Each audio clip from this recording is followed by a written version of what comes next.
Hello everybody, welcome back to our workshops on the Bach cello suite. Today, Sarabande from the Fifth Suite. I'm Jean-Guihen Queyras, this is Your Life, and our guest today will be the great jazzman, saxophonist Raphaël Imbert in about 15 to 20 minutes.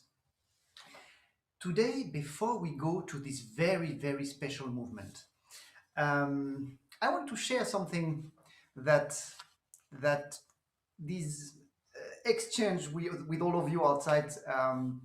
One of the beautiful aspects of this exchange over the last months has been someone from England, George Watson, who is following these workshops, sent me a very nice and inspiring message that I want to share with you. With his authorization, I asked him.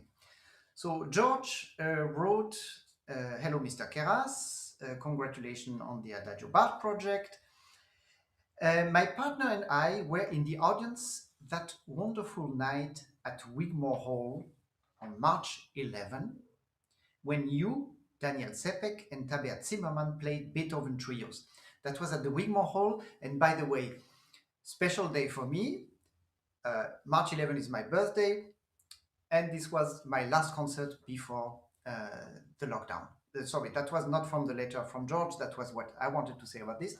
And I want to insert one more anecdote in this, is that, as I said, it was my birthday. And Daniel Sepek and Tabea Zimmermann are not only my absolutely dream chamber music partners, but they are very, very dear friends for many years. And they totally surprised me when on that day for my birthday, just before the concert, they brought me a present. And guess what that present was? It was the shirt you see here and that I have been wearing for many of my workshops here because I love it so much for many reasons, because I like it, and also because it came from these dear friends. Okay, this has nothing to do with our subject. I go back to the letter by George Watson. I was looking at the program, so on this program of the Wigmore Hall, and I saw that your instrument was made by Kappa in 1696, and the strange thought occurred to me that in the year that marvelous instrument was made, the Kappa, Bach was 11 years old, Vivaldi turned 18, and Beethoven was not yet to be born for 74 more years. How strange and beautiful that we can listen to it still. I just very much liked this idea, and I found it very inspiring, and it's one of the ways that we can take distance from this sort of mud we are going through now, all of humanity. And by thinking of what this instrument may have seen over the centuries, and that Bach was 11 years old when Kappa was carving the wood to make this instrument sound, which now has played his music, Bach's music, so many times. So a nice anachronism, if you would like. Now let's go to a question of one of our viewers, Yves, who has already sent many questions. Yves is very, he's sending on schedule before the workshop the question to the movement of that workshop. So Yves Scheuring from Germany, and he is asking this. He's saying, with the Sarabande from the Fifth Suite, Bach breaks with his typical approach, as this Sarabande is the only one without a double stop or a chord. Is it the lack of chords that make this movement in particular so special and almost philosophic? Thank you for this question, dear Yves. And yes, the short answer is yes. And Yves is absolutely right. There is not one double stop, not one chord vertically played in this entire Sarabande. And this is not by chance. Of course, with Bach, it's never by chance. Before I explain why this sarabande is so particular and why this point to which Yves is referring is so important, let's again go through the chronology of our sarabande so far. Remember, the sarabande is originally a very strong attraction, a sensuous attraction from originally from the first to the second beat. In the first read,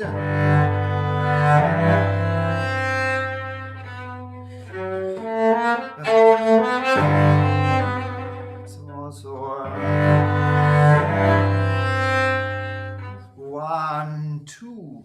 In the second suite, you remember it was a mix of attraction to the second beat, but also attraction between two bars.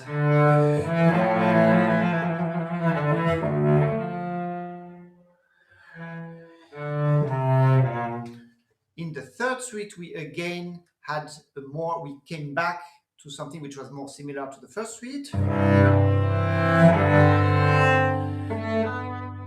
One, two. This very sensuous relationship between the first and the second beat. Originally, people say it was it's a dance from Spain, very erotic, they say, and for sure very sensuous. Now, the fourth suite was already departing quite strongly from this, because for the first time, the second beat was definitely not a strong one, and all this force of attraction was about going to the second bar. Now I can not really play it with this scordatura.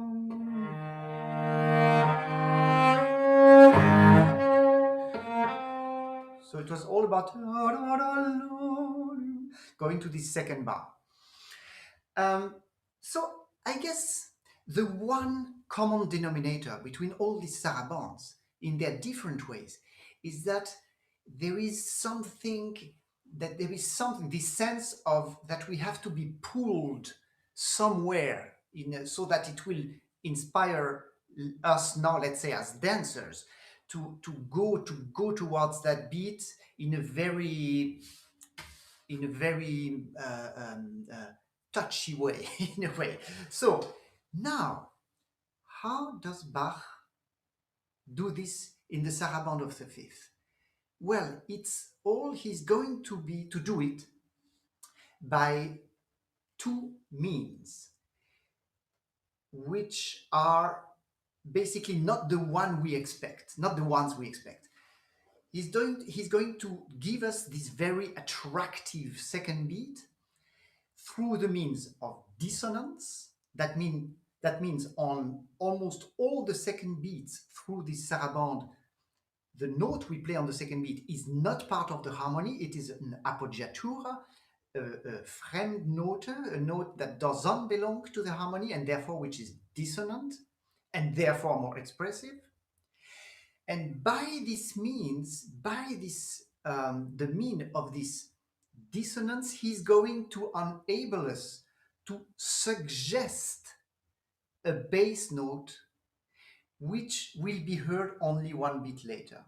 Now, that sounds very complicated and intellectual. I will play the first 4 bars on the cello, and then I will go to the piano to show you what it's about.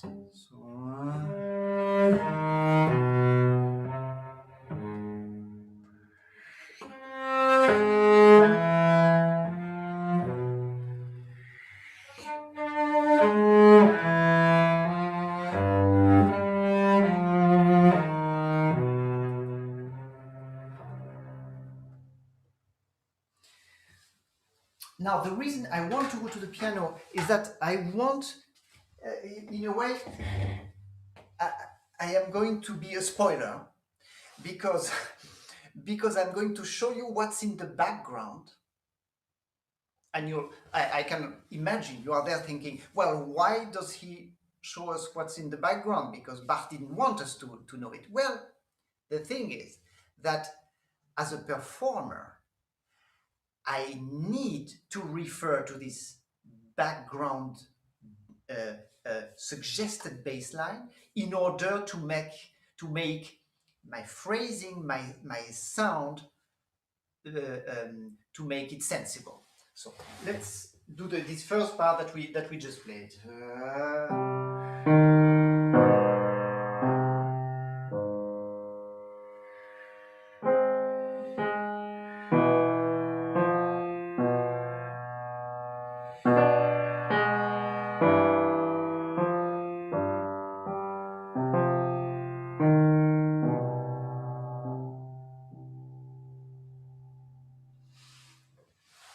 So, as you could hear, on the second beat, they get very expressive when you hear them in this context.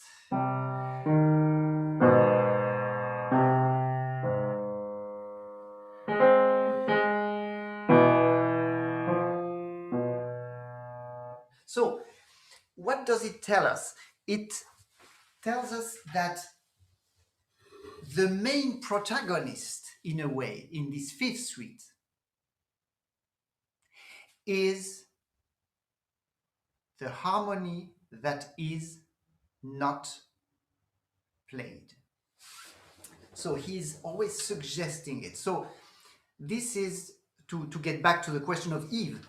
Why do we get a sense of touching the irreal, of going away from materialism? Well, it's because the most important in this Sarabande is, in the end, what you will not hear. But yet I want to insist, because I know that quite a few of you out there are colleagues, are cellists, and we need performers to really sense this in order to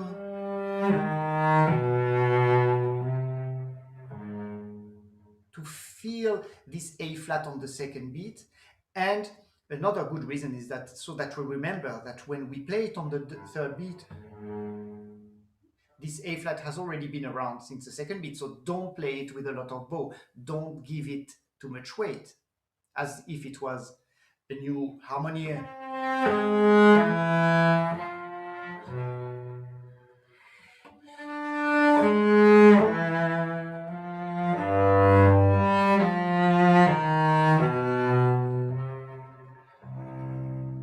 Now, the next four bars, Bach goes from the bass, not anymore from our soprano line, so it's a bit more serene, I would say, but still the appoggiatura.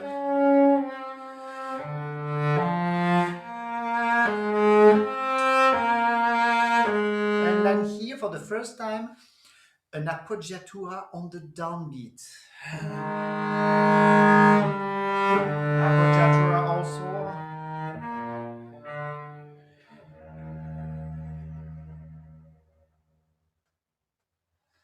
Now, the beginning of the second part, excuse me for this back and forth, I need to go back again to the piano, because this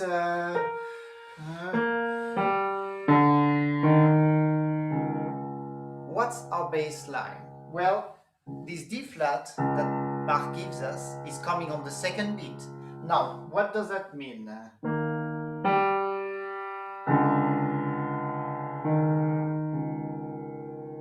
He is doing, again, in an untold way, he's putting the most dissonance, the worst dissonance you can do, which is playing the D natural against the D flat in the bass.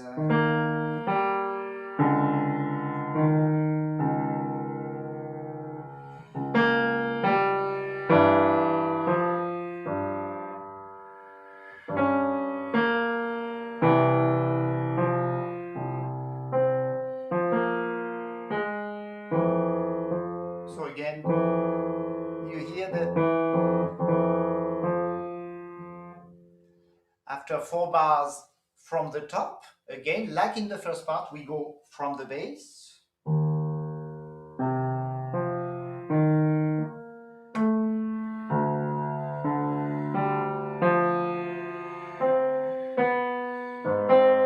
And then, probably the most enigmatic moment in this sarabande.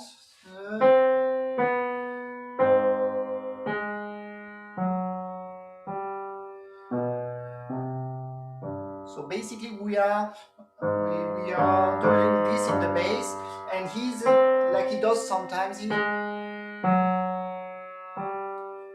ornamenting what's our bass again.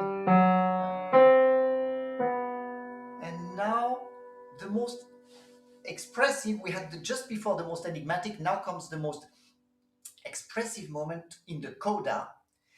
Bach is going to do what we have seen in many movements. He likes to finish movements like this with an ascending chromatic line in the bass, which means the chromatic means, sort of difficult way up, and with the largest impetus to make it very expressive.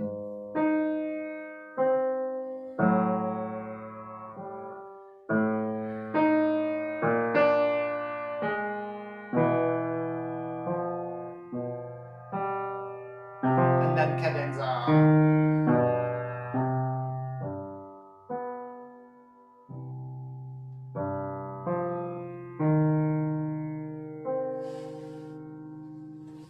So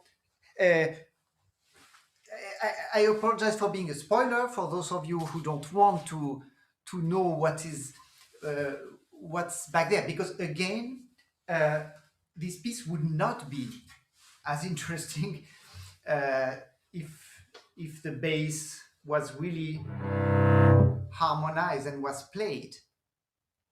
So before I finish on this, I want to, in case some of you have a different idea about the bass, I want to say something about this. I absolutely think that there are different solutions, and that the ones that I propose now is one of them. There is a very good argument to know that, is that we know that Bach harmonized many chorals, these Lutheran chorals from the office, or I don't know how it's called in English, from the mass, on Sunday mornings. These chorals, these traditional chorals, so he harmonized them, and many of them he harmonized 3 times, 4 times. He would never put the same bass twice on the same choral. So for him, it's a clear thing that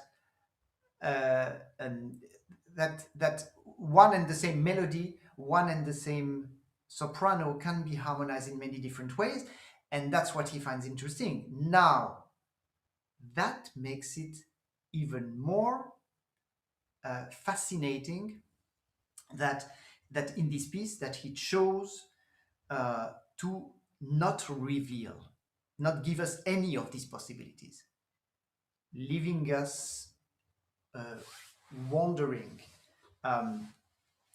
what is there? And there is a lot of unknown, and this is the most important. And this is what makes, in my view, this very sarabande is the actual keystone of the arch of the 6th suites. And you might say, well, if it's a keystone which is not very centered because it's in the 5th suite, well, that's very often, the golden number is also not in the middle, and Bartok will later refer to it all the time. Now, in this case, we tried to measure a little bit when we were preparing our project with choreographer Anne-Theresa Kersmaker, because she's very interested in numbers, in proportions, and we looked, is this sarabande exactly at the golden Schnitt? I think it's golden number. I hope it's called like this in English. And we realized it's a bit later than that. It's not the case. Whoop. I apologize. I hope I'm still online. I just had somebody trying to call me. If you will forgive me, I will try to get rid of this. My apologies. So I'm almost finished.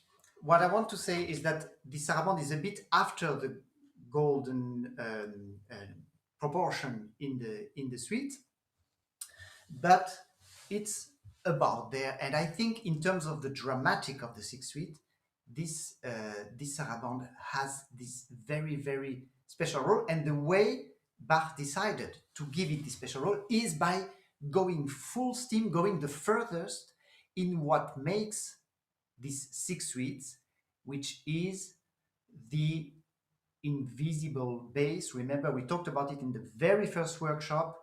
Six suites for cello solo senza basso, and this is the whole point, and this is why in this particular movement he goes the furthest in this direction to show how strong this absence of the bass can be. To finish about this, I had that brings me to one last question sent by Alessandros Botinis from Greece about this Sarabande. And he saw when we played the Mitten, this choreography of Anne-Theresa de Kersmaker, when we performed it in Athens, which was an absolutely unforgettable experience outdoor there in this antique open theater. And Alessandros was there, and he noticed one thing about this Sarabande, and I will read it to you. So, why did you end the fifth suite with the Sarabande? I will explain right away what he means.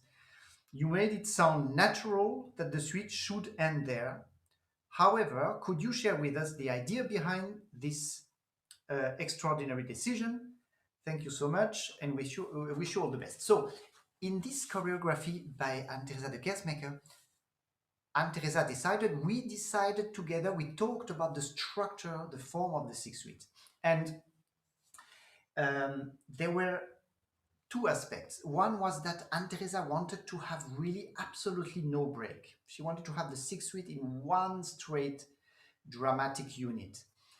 And we did actually, in the process of rehearsing, we did some run-throughs of all six suites with the dancers, the choreography, and she had made the choreography for all the movements. And we realized then that how important silence is, and how disrupting the flow of notes of a discourse was important for the attention, for the concentration, and for the ear. So in the process, from the third suite, we would start to have moments of silence where dancers would dance without music. In the fifth suite, I play most of the time by myself, no choreography. The lights dim out, it goes very, very dark. And indeed, we decided to leave this concentrate of dramatic, which is the Sarabande, to leave a bit of silence afterwards. And then I would move on the stage and go to another place, and we start with the extraordinary contrast of the beginning of the sixth suite, which is a ray of light and of opening. And this relationship between the Sarabande and the sixth suite was working very, very strongly. But of course, next week we are going to talk about the gavottes and the jig, which end the suite, which are also absolutely fantastic movements. But it was, so dear Alexandros, to answer the question, it was more about finding the right dramatic in the context of the choreography and of this show in particular.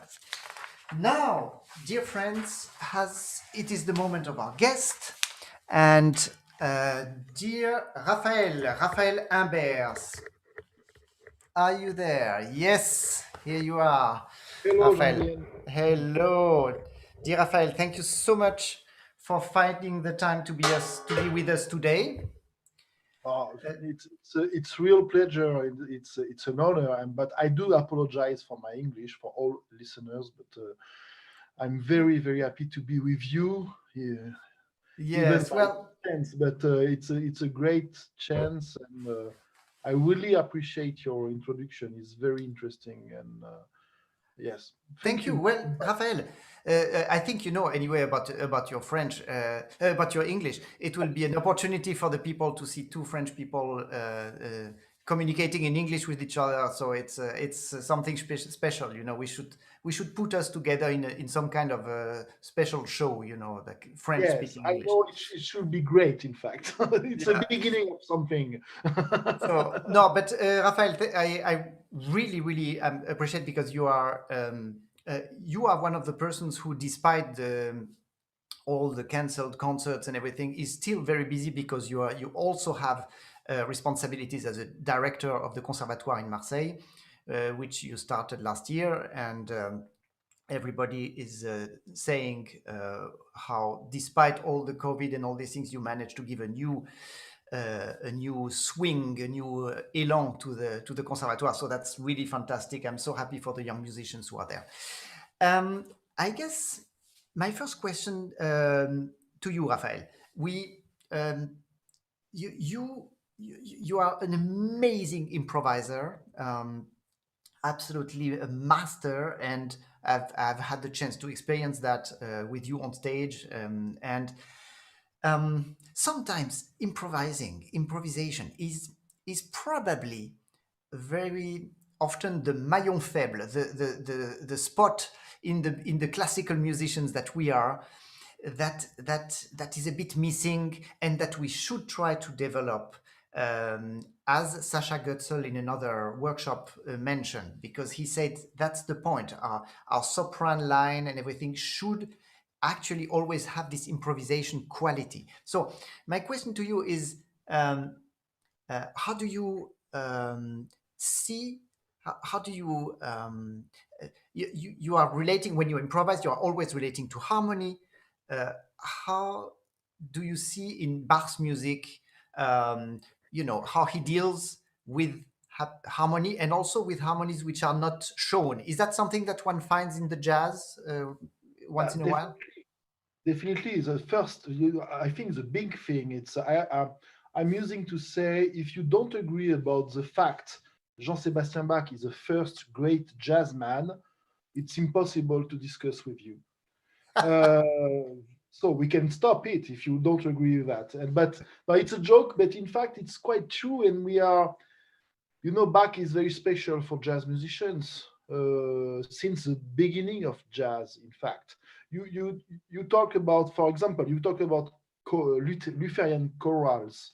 This roots is very important in the story of jazz, because you have a link, harmonic link between church European music, especially German and English church music, and the beginning of jazz with gospel and spirituals. For example, it's quite easy to find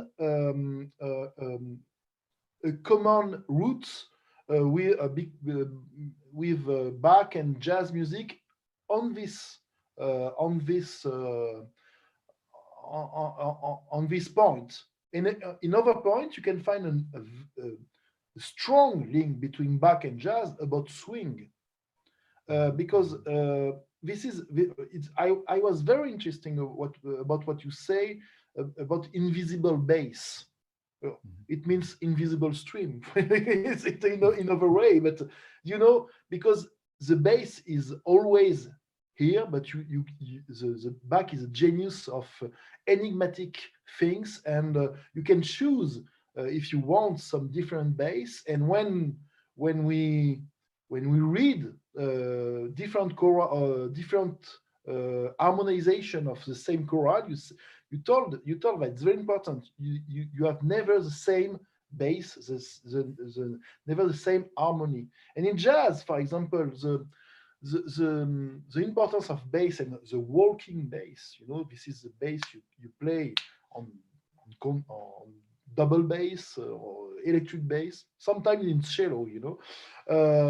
You have to play something different in each beat, but on harmony. It's very this game is very similar, if you compare to what you read on Bach music.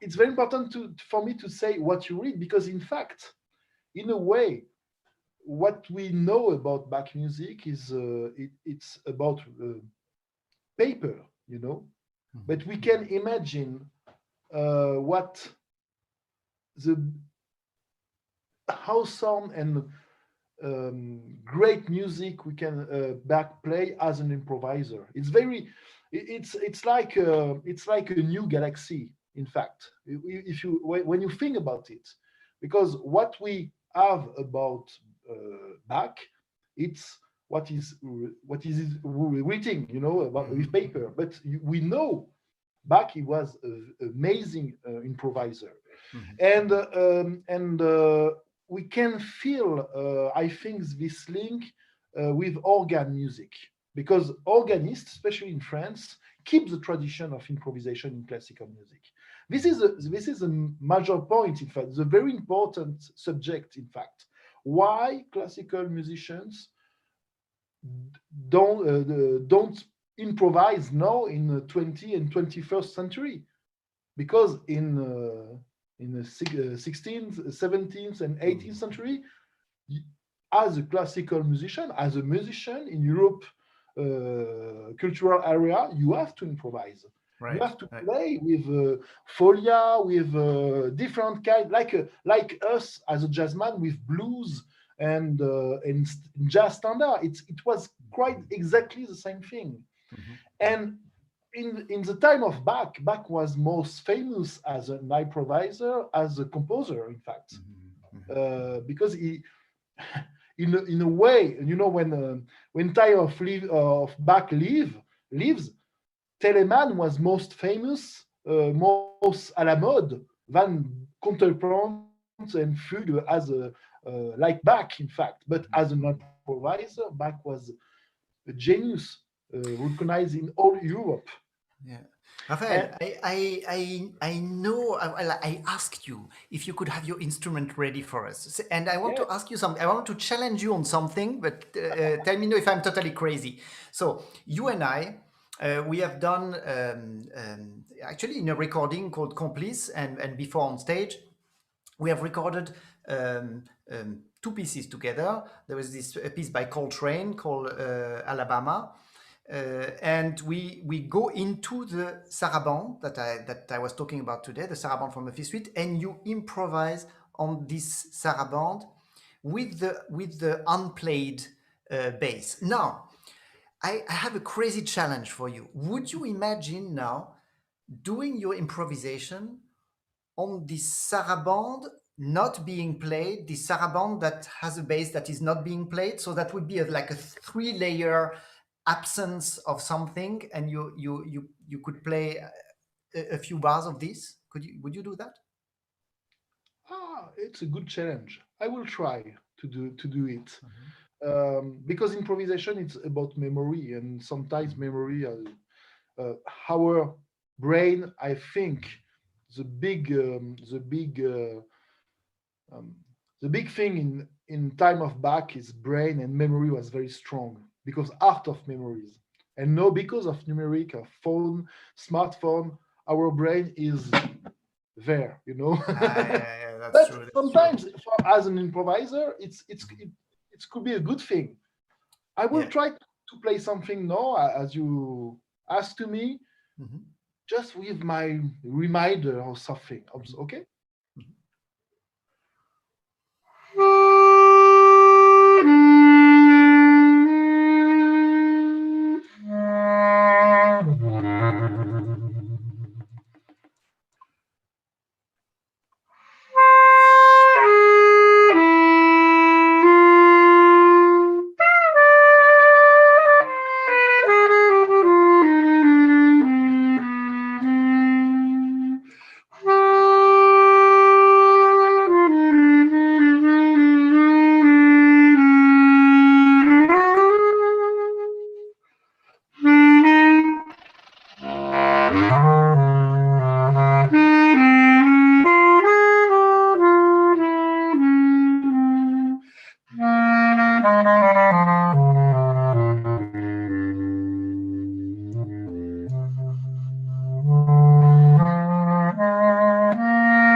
Thank you, Raphaël.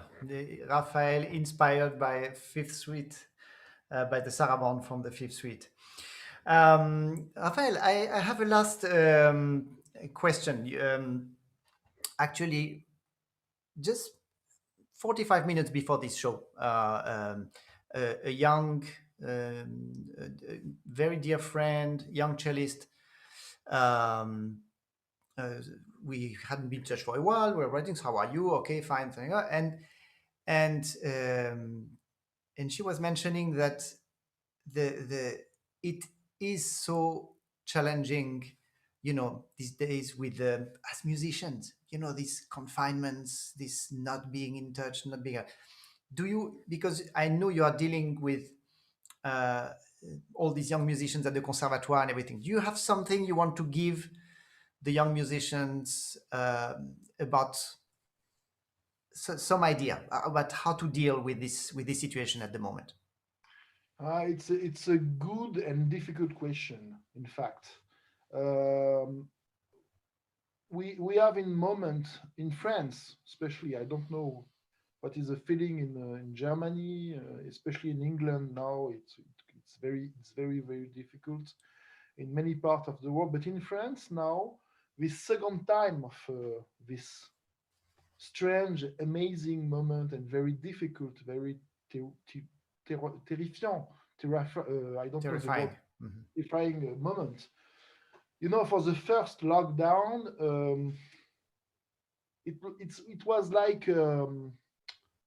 it was like very surprise and terrifying moment. But now I feel something more down in the spirit of musician, especially of Mhm. young musician. Many questions about what will be my job in 2 years, Mhm. 3 years. I want to be a musician, but what happens after that? Mhm. And we have to. It's not just okay. Everything will be cool, we have to keep the hope, of course, but it's quite difficult as a director, as a musician. It's quite difficult to say that. So just to say, no, don't worry, it will be great. I think it's about emancipation. It's about love. This is a very strange word to speak about. You love music, don't worry about it. You have to work. You have to share it, because in fact, we will need you after Mhm. all this. We need young artists. We will Mhm. young for everything after Mhm. that. And it's not about this is of course, I know, I think it's the same thing for you. Many musicians, old, young, very inquiet, I don't know the word, worry about the situation, about it will be the end of music, it will be the end of cultural politics. Okay, we will have culture. Culture is always here, in all Yeah. situations. So, but the very important thing is we need young people for after that. We need Yeah. energy. We need creativity. We need war. We need investissement. We need Yeah. this young feeling, and we Input. need yes, definitely. Mhm. This is the Okay. most important thing to say for young people now. We need you, and we will keep you free to do what you want to help for help us in this after this situation. The most important thing is not now, it's for after. We talk I've already talking about the world after the Mhm. but I don't know what will be the world after that. But definitely we need young la jeunesse, youth, especially. Great. Thank you so much, Raphaël. It was really wonderful, and thank you for playing as well. Everybody, I see you next week with the gabots from the fifth suite. I look forward to it, and stay safe and healthy, and still keep the love for music as Raphaël taught us. Bye bye, everybody.